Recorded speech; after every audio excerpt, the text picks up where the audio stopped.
AHN news खबर दुनिया भर से। मध्य प्रदेश के चीफ मिनिस्टर का ओहदा संभालते ही मोहन यादव ने लाउड स्पीकर के इस्तेमाल पर पाबंदी आयद कर दी।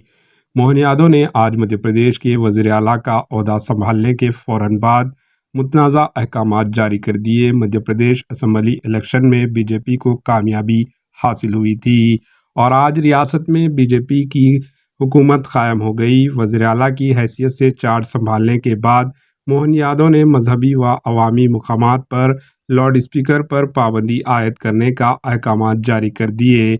मीडिया रिपोर्ट्स के मुताबिक मध्य प्रदेश के चीफ मिनिस्टर के तौर पर हलफ लेने के बाद अपने पहले बड़े फैसले में मोहन यादव ने मजहबी और अवामी मकामात पर लाउड स्पीकर के इस्तेमाल पर पाबंदी आयद करने का हुक्म दिया। क़ब्ल-ए-ज़ीं एजेंट जुनूबी से बीजेपी के रुकून असम्बली मोहन यादव ने मध्य प्रदेश के चीफ मिनिस्टर के तौर पर हलफ लिया। 58 साला मोहन यादव को रियासती दारुल हुकूमत भोपाल के लाल परेड ग्राउंड में गवर्नर ने ओहदे का हलफ दिलाया। Bureau report AHN news.